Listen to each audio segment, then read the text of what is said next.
जंगल की गुफा का राज। बहुत समय पहले एक घना और रहस्यमयी जंगल था। उस जंगल के बीचों बीच एक पुरानी गुफा थी। कहते हैं रात होते ही वहां से अजीब सी चमक और अनजानी आवाजें आती थी। गांव के लोग डर के मारे उस गुफा के पास भी नहीं जाते थे।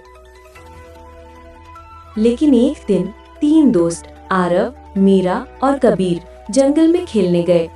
अचानक मीरा को गुफा की दीवार पर बनी चमकती हुई नक्काशी दिखाई दी। ऐसा लग रहा था जैसे वो किसी को बुला रही हो। कबीर बोला, ये सही नहीं है, हमें वापस जाना चाहिए। लेकिन आरव की जिज्ञासा ज्यादा थी। उसने टॉर्च निकाली और बोला, अगर ये सच में कोई रहस्य है तो हमें सुलझाना होगा। तीनों धीरे धीरे गुफा के अंदर गए। गुफा का अंदरूनी हिस्सा। गुफा में जैसे ही वो आगे बढ़े, अचानक दीवारों पर बनी पुरानी पेंटिंग्स जीवित होने लगी। शेर दहाड़ने लगा, पेड़ हिलने लगे और आसमान में तारे चमकने लगे। मीरा डर कर आरव का हाथ पकड़ लेती है। तभी दीवार से एक बूढ़ा साधु का चेहरा उभरता है और गूंजती आवाज आती है, जो इस गुफा का सच जानना चाहता है उसे 3 परीक्षाएं पास करनी होंगी। पूजा 1, हिम्मत की परीक्षा। अचानक चारों तरफ अंधेरा छा गया और उनके सामने एक विशाल अजगर आ गया। लेकिन असली में वो सिर्फ भ्रम यानी इल्यूजन था। जो भी डरता वो हार जाता। तीनों ने हिम्मत दिखाई और अजगर गायब हो गया।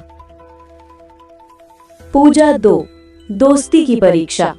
गुफा का रास्ता 3 भागों में बंट गया। साधु की आवाज आई, अगर अलग अलग गए तो कभी बाहर नहीं निकल पाओगे। तीनों ने मिलकर बीच का रास्ता चुना और हाथ पकड़े आगे बढ़े। पूजा 3, सच्चाई की परीक्षा।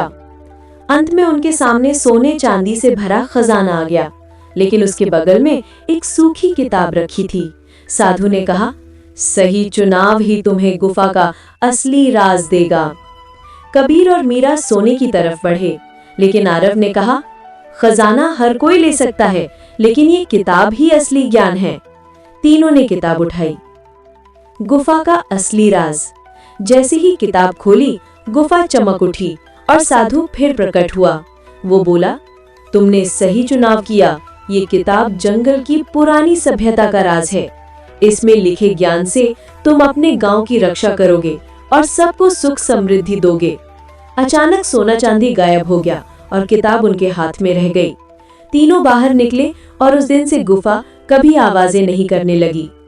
मॉरल ऑफ द स्टोरी, असली खजाना सोना चांदी नहीं बल्कि ज्ञान और दोस्ती है। डर पर जीत हासिल करने से ही रहस्य सुलझते हैं। जो एकजुट रहते हैं वही कठिन रास्ते पार कर पाते हैं।